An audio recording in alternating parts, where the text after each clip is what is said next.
Hello, everyone, and welcome to another episode of our special series through the MM360 Global Movement. We're calling Chatting with Slava the Jordanian. I am your host, Slava the Jordanian, and as some of you know me on Instagram, social media as STJ. We are here with my one and only JD Yusef. How you doing, Yusef?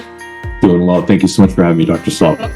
Of course, always. Now, remember, this series is all about telling our stories, the stories of our immigration journey, in order to uncover and discover tools and lessons and inspirations, how to champion and how to win our challenges as an immigrant, whether you're considering to leave your home world, come to a new world, or you are already first generation American here and you're trying to make ends meet.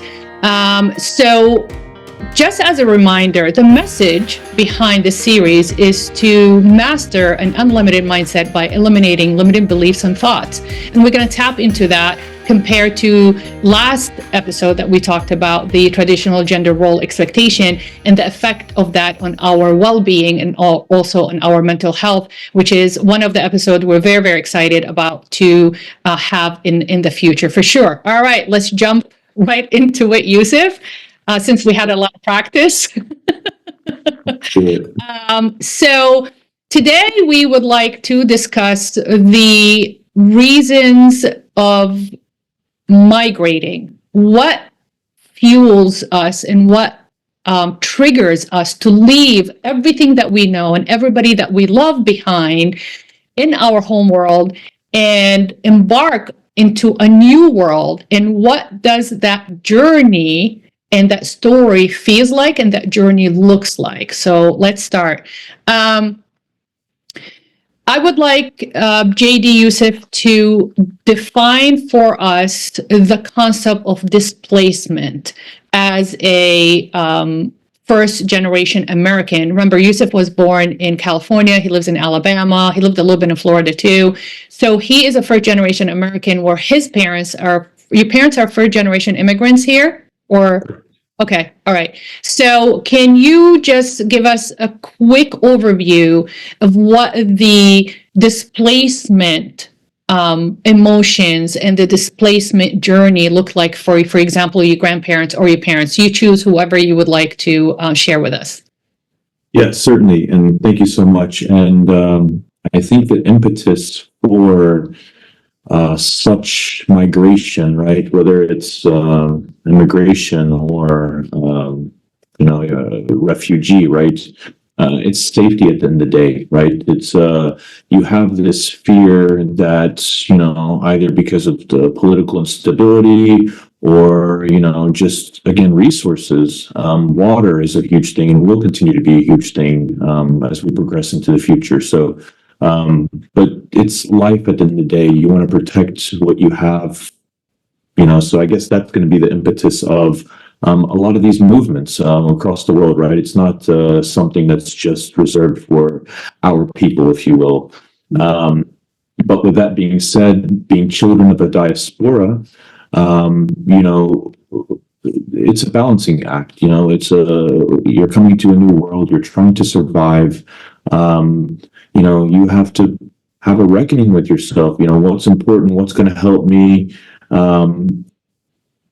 all doing that while not losing your identity. That's the most important thing, right? Because that's the easy thing to do. Easy thing to do is just assimilate 100% and just, and I guess that is easier, right? It's maybe less stressful. I mean, I can see from other second, third generation Arab Americans, they don't have any either inclination or a care in the world of what's happening back home, right? And so maybe that is easier. I don't know, but it's certainly a struggle, and it's it's our story is the definition of struggle, right?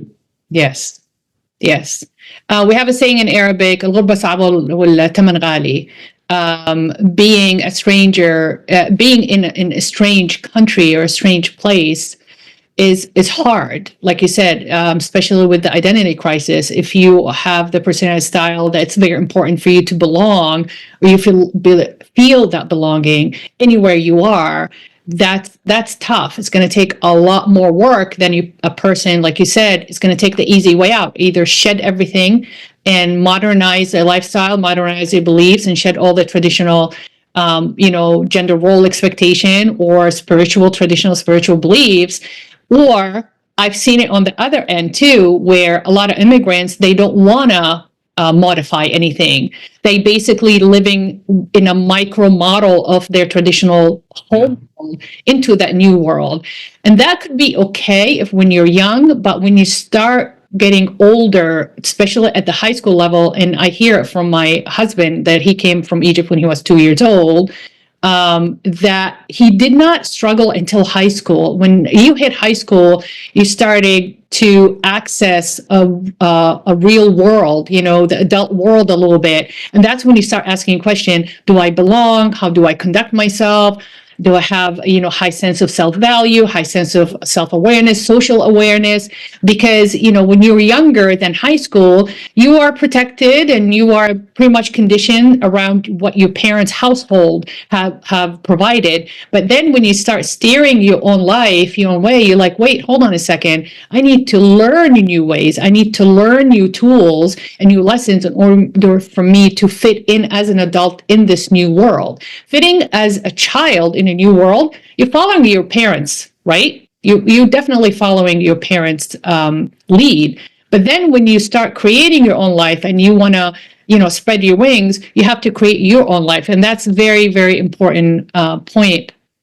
So I'm guessing that your grandparents have been displaced, of course, because as Palestinians in Jerusalem, and then they came straight to United States? Or did they stop somewhere else? So yes, they came straight to the United States because people of their village had already made that migration, and so there was a constant contact, communication, right? And so yeah, it was. I think they did the sponsorship paperwork, but yeah, one of the original places they were going to come to was Michigan, and then ended up being Alabama on the other side. So. Yeah, that's very interesting. So they went to either Michigan or Alabama, and they chose Alabama? Alabama over Michigan, I think. How come you were born in California, though?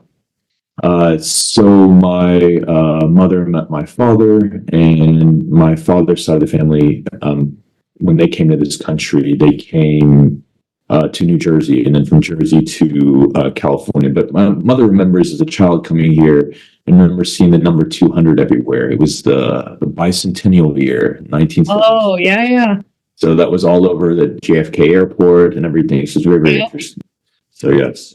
That's interesting. But it's amazing how when you are displaced, also we talked about the rejection feeling, right? You're being rejected. So, okay, now I'm rejected. And it's really hard to accept rejection coming from your own people, coming from your own country, coming from your own realm, basically, your own world.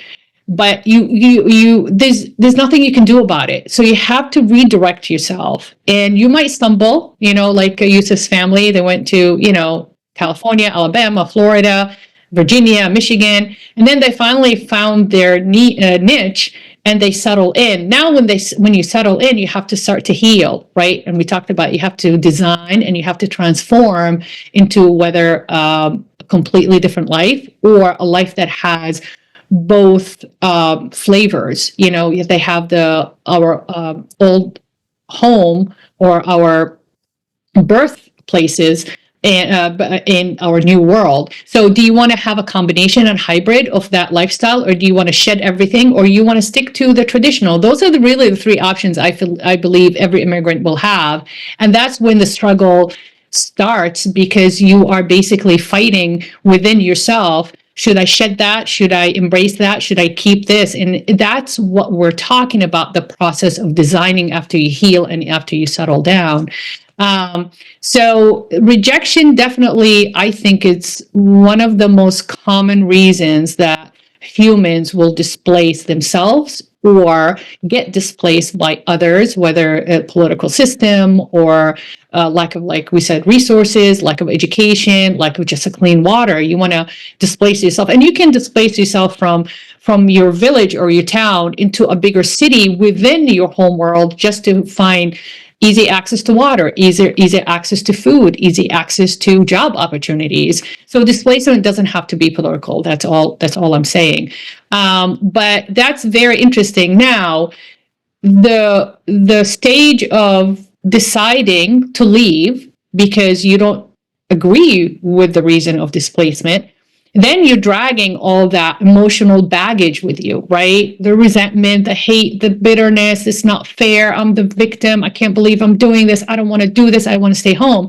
So you have all that baggage of emotions. Those emotions, and we talked about it, is either going to fuel your drive or is going to keep pulling you back, and you will stay behind in your achievement and your fulfillment. And that is when you have to decide, should I master an unlimited mindset in order for me to take advantage of all the unlimited possibilities and resources that I can make a better life out of? Because that's what I sacrificed. I left everything that I know and everybody that I love to have a better life, right? So whether you become successful or not too successful, or you don't meet your goals, it doesn't really matter as long as you go through the process of healing, designing, and in order for you to transform. Because I don't believe the transformation is going to happen, and we talked about that, Yusef, if you don't heal. But probably some of our listeners are asking, what are immigrants healing from? Can you elaborate on that and share some thoughts with us? Yeah, absolutely. So the process of healing is a journey, to say the least. But I think where it comes from is this generational trauma, and identifying how to properly heal is kind of the issue, right? So you said something earlier about failure, rejection. Like in my father's side of the family, when they came here, they struggled in New Jersey. It was very, very difficult on them. Also, not only new environment, but new culture, new weather. And so I guess they ended up going to California for new opportunities.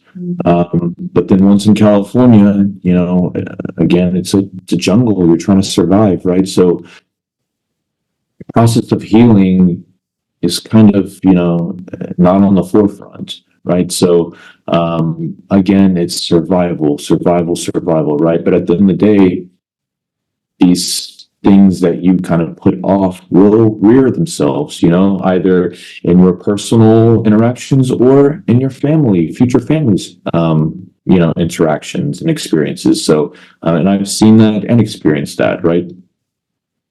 Yes, absolutely. Now, I guess my question is, so did your dad seek any education here in the United States, or he just came and start working?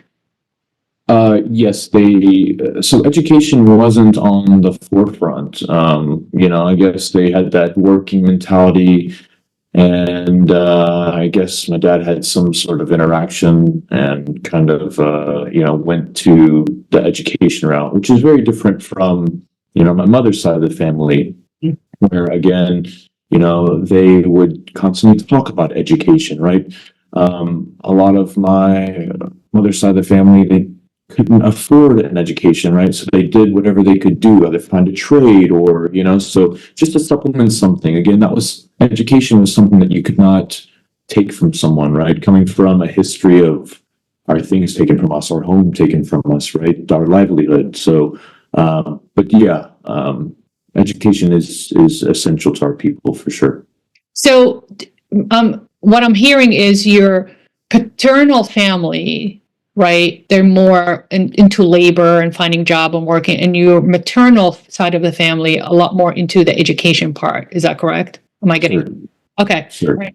So you being part of both families, how did you see that? How did you process that as, let's say, a 13-year-old, when you realize, okay, I'm going to do something of my life with my life?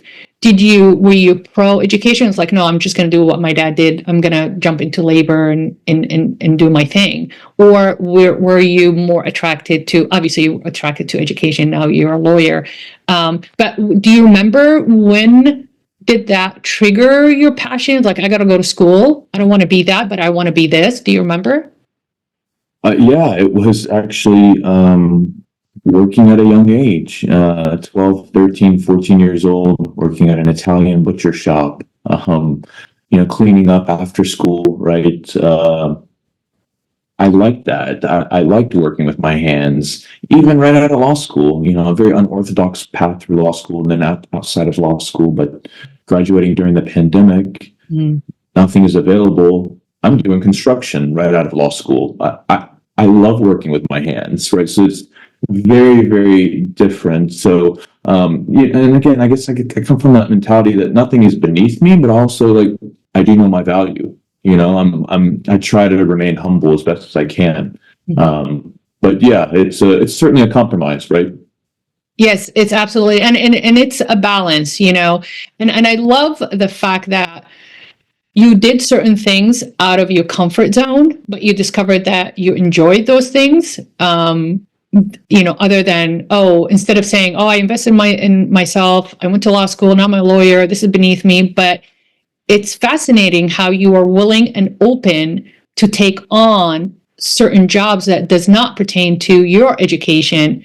But see how beautiful that is? You actually experience both worlds. Yusef, you're now the intellect in your own field. There's nothing high unless you get your PhD at law. This is you tapped out as far as your profession. You're a lawyer, right? You're a logistic lawyer. But at the same time, you have experienced what you probably dad experienced every single day as a laborer. How did that feel? Did you draw any lessons from it? Certainly the work ethic, right? And I think you can attest to this as well. Our work ethic is, Easy. right, to say the least. Well, tone it down, relax. Till the end of the world. Yes. Right. So, but again, it stems from that drive, that wanting to succeed, to have a leg up, because we do come from this story of struggle. Yeah. And I think you can elaborate to that, right? Oh, absolutely. I mean, like I said before, I've been in dentistry for about 26 years, and being in the public service as a healthcare worker or healthcare provider, I've heard so many different stories, even within the United States, like families that they are fifth generation US. There could be, Irish, Polish, German, and it's fascinating how if your bloodline starts with an immigrant family, that nagging, demanding voice in your head, work harder, work harder, work harder, is still in your head. And I've talked, like I said, so many different people through the 26 years, whether, and through the 30 years I've been here in this country, whether they're new immigrants or they're established immigrants or second generation Americans, it's still, they tell you, we came here to work. And even when COVID hit, the only ones that were complaining and they want to go back to work are the immigrant Americans. Talk to everybody through, texting and talking to each other and calling each other. It's like, hey, what are you guys doing? It's like, we're losing our minds. We did not come to this country to stay in our homes, especially as a female business owner. And I kept saying, if I wanted to stay home, I would have stayed home in my home world. Got married, got settled. I had 3 opportunities to marry very, very, very well and be served day and night every day of my life for the rest of my life. But I chose not to. So it's funny, when even COVID hit, I used to say, if I wanted to stay home, I would have just stayed home, and I would not sacrifice all of this. I would have never went through the process of migrating and working real hard. But that's fascinating. I think, again, because of the displacement, right, process, we are forced to leave for circumstances that are beyond our control. right? Then we come to the new world and we try really, really, really, really hard to stay in control of everything, including planting that fear of failing, fear of not achieving, fear of not meeting expectations, because all we think about is, hey, we sacrificed everything, we better succeed, because we did not succeed in our home world, we got rejected. If we don't get if we are not successful here in our new world, we are going to be rejected in a different way, and we can't have that. Do you know what I'm saying? And that's why we use fear, one of the many emotions, to drive our engine that will not stop working. And that stems again from the nature of every single immigrant leaving their home world into the new world. Because if we don't use that fear, we almost believe that we're going to lose that ambition, we're going to lose that drive. Now, the question to you, that did you see that fear as an emotion through your family, whether you're maternal family or paternal family, as an immigrant, that drove or fueled that engine, that work labor mentality? Certainly. Fear is a very powerful emotion. And I think this fear stemmed from, again, the experiences from back home, and also wanting to protect your family, right? From any sort of calamity, right? But it certainly was a driving force.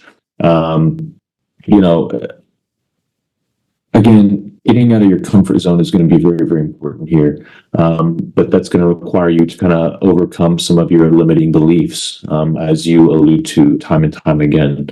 But it certainly is a main factor in, I guess you can call it motivation, right? Yes. I don't always agree with it, but it's very, very powerful. No, let us, we want to know why you don't agree with it. Please share with us. So fear to me is this false sense of, like if you do something, it's going to protect you at the end of the day, but it's also very counterintuitive, because if you're not getting out of your comfort zone, and you have to kind of be okay with, you being fearful, right? Because that's part of it. But growth is on the other side of discomfort. So that's always resonated with me. I've personally experienced it. And so that's why I don't agree with it being, a necessary fact. But I mean, again, I say this, and, you can't tell, my grandmother who's been displaced and who's coming here, and she has 7 kids in a new world, right? You can't tell her not to be scared, So there's just different ways of approaching it, Yeah. And it's very interesting. I agree with you 100%. It's almost practicing or remembering to be fearful kept me safe. And I know a concept that you have to wrap, around your head, but because, Interesting. yeah, like it kept me safe because I built those boundaries around me to keep me safe, so nobody can dupe me into doing something I don't want to do. So it keeps me from, and that's at least mentally, that I believe, those are beliefs, keeps me from having people to lure me, mislead me into something, in a situation that's not unfavorable situation, meeting the wrong guy, marrying the wrong guy, living in the, the wrong area, giving up on my dream or becoming a dentist. That's the fear that kept me safe. And you constantly, remembering the lessons from your parents, saying that don't do that, it's going to hurt. So it's like, okay, I'm not going to do it because I don't want to be hurt. I want to feel safe. Don't talk to that person because it's going to lie to you or going to deceive you. All right, I'm going to stay away from this type of personality because I want to protect myself, because I don't want to be lured into something uncomfortable or, like I said, unfavorable situation. So to me, fear from age 19, from the time I came in until probably 5 years ago, served me very, very well.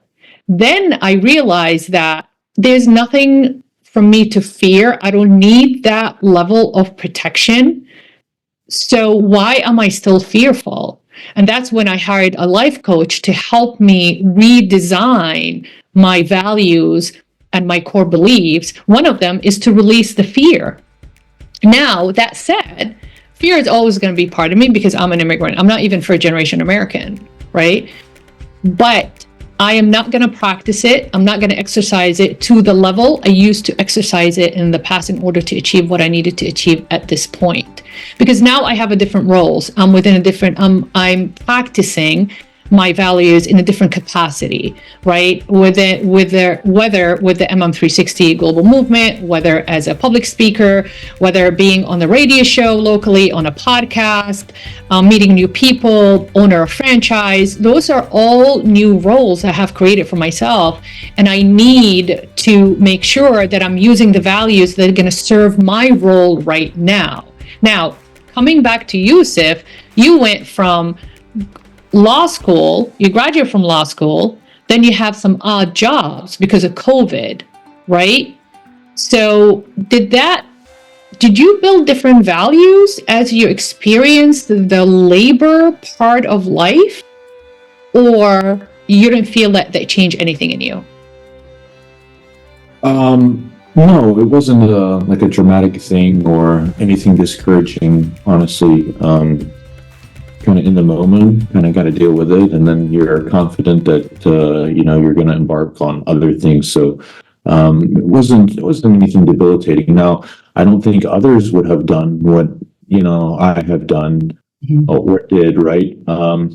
Just because of the sheer fact is, they look at themselves now in a different way, just because you have a certain type of education. But like, again, we don't come from that. So yeah, again, in the spirit of being humble, like nothing is beneath us. Our culture doesn't allow us to take money for things that's not earned, stuff like that. These core values that, by the way, Honorable, right? And very American, by the way, I should say, Yes. right? That, so very, very unique in a lot of these things. But honestly, I feel like it just helped me all around because I'm more relatable. I don't want to ever not be unrelatable, So I think that's the most important thing. Why is that important to you? Is it important to you as just in general, as an American, civilized, educated, individual of society, or as the child of an immigrant that's important to you? Great question. I'm glad you actually asked this because being first generation Arab American and you thinking you're American, let's just say that, right? And then, your experiences in life kind of tell you, oh, well, I guess I'm not American. But then, so at the end of the day, it's to basically help tell our story. We're not very much different than, our neighbor, right? It's to almost humanize us because while the world is dehumanizing us and dehumanizing our people, like I'm telling you, I'm here in the flesh and I'm just like you. That's really what I want to tell you at the end of the day. Well, maybe without even just telling you, just showing you, just watch me. I'm like you. That's it. Yeah, we're all human, right? We're made of skin and blood and nervous system and heart and kidneys, and our liver is the same. Now, how we process things is a little bit different because genetically, our genetic map, right, that's identify certain processes that we can do and also identify certain processes we cannot do. So, but yeah, at the end of the day, we're all human. That's why we're telling our stories for the sake of humanity. And I say it all the time on Instagram, and I say it all the time when I tell my story. That's well said. So now, the last thing I want to discuss is the multicultural adaptability. And I know we have just about 15 minutes left. But that is the concept of multicultural adaptability, that the concept I created in order for me to understand our advantage and the advantage we actually sit in. So I'll give you an example. When I came to this country, I wanted to modernize myself. So like, I'm American, I want to be Westernized, I want to be European, da da da. And then after a while, I realized that's exhausting. It's very hard because, again, we have to constantly be fighting against the negative of feeling shame, of feeling that you betrayed your ancestors, that you're stripping your roots out of your values and out of your traditional beliefs. But unfortunately, that process had to happen. Do you know what I'm saying? By releasing all these emotions. So my next point is the multicultural adaptability. When I was going through the process as a 19-year-old, 20-year-old, and then I got married at 23 to a American Egyptian. He came here when he was 2 years old. He was born in Egypt, but he is more an American than even first generation American. And I felt like, you know what? I felt like I need to either wipe one identity and adapt another identity. Until 2 years ago, when I met my life coach, because I told her I'm struggling. I don't know who I am, where I fit. And she said, Slava, why are you putting so much pressure on yourself to be one identity over the other? Why can't you be both? And that was like, it's a very simple concept. So she said, instead of telling yourself, I want to be this or that, you should start telling yourself it's a language that we have to learn in order to disrupt that mindset, right? She said, why can't you say, I am this and that? All I had to do, switch or to and that by itself alone healed me from the struggle of trying to find out who I am. So, and then I realized the concept of multicultural adaptability. We do have the advantage that we can relate, we can embrace, we can adapt, and we can understand, and we can identify more than one culture. How powerful that advantage is. Before, I used to be, it's a disadvantage. I have to be either or. But now I changed my mindset, disrupted that old mindset, and created a new mindset that I can be both, and that is an advantage. Now, I'm married for 32 years. I don't have kids. Yusef is still young and single. So eventually he's going to have children of his own. And my question to you, Yusef, are you going to teach your new generation, your offsprings, to be both, or give them the freedom and the right to pick one over the other? So I've actually thought about this, and not necessarily in my own self, but looking at my brother, my sister-in-law, and their children. They're going to be second generation Arab American, and I think about what does it mean to them to actually come from back home? Is that something that you want to teach them? And I think it is, because again, going back to the whole cliche, if you don't know where you come from, you don't know where you're going. And I think it's powerful to know some of the stories that our people experienced, our family experienced firsthand, right? It's not just this story that's in some book, this actually affected us, changed the trajectory of our lives. I mean, that's really what it is. Making this small little move, but it's huge, and it has generational reverberations. But with that being said, it's incredibly important to actually teach this, just because, again, you want them to be a citizen of the world. I don't want them to think that you're just this one, because, we're not, we all come from somewhere, right? So it's important to be, again, relatable to everyone. Mm-hmm. So what have you seen? So how's your brother doing this with his children? Or how did he do this? Did he just give them the option to adapt whatever they want? Or did he even put like an expectation in them that you can be whoever you want as long as you maintain and sustain our ancestors' belief and traditions? Yeah, so they have not come to that point yet, but Okay. I'm sure they will. They're a little more than a year old right now. But some of the things, again, that we're doing is, we're basically raising them like our grandparents and our mothers raised us, right? We're, feeding them the same foods that we grew up on. And they're watching Arabic cartoons, right? Their minds are sponges. So we would like them to have, a little bit of both cultures, right? That's incredibly important. And also, I think statistically, it ends up being good for children, being of multi-cultured and have different tongues. And so, yes. Yes, that's very, very powerful. And I think that's a great mentality to have and belief to have, because they're going to have the advantage for sure. Because, like you said, they're going to be multilingual, bilingual, they're going to be bicultural, they're going to have the ability of multicultural adaptability.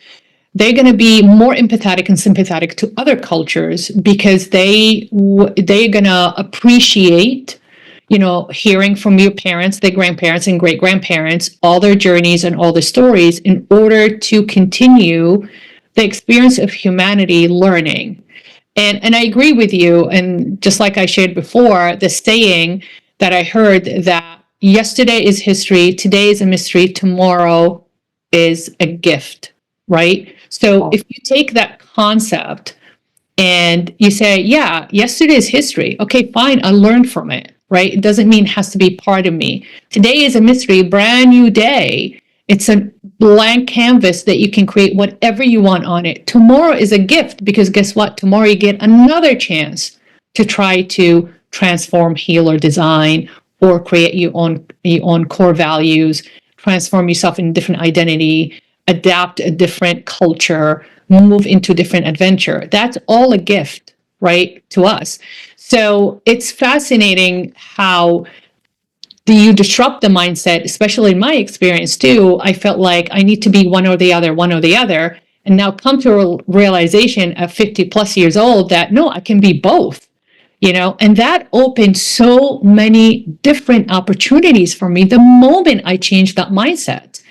And it's fascinating how you can change your mindset. And before you know it, you're experiencing new experiences, new life lessons, you're meeting new people, you're embarking on different opportunity that you never knew that universe is going to put in front of you.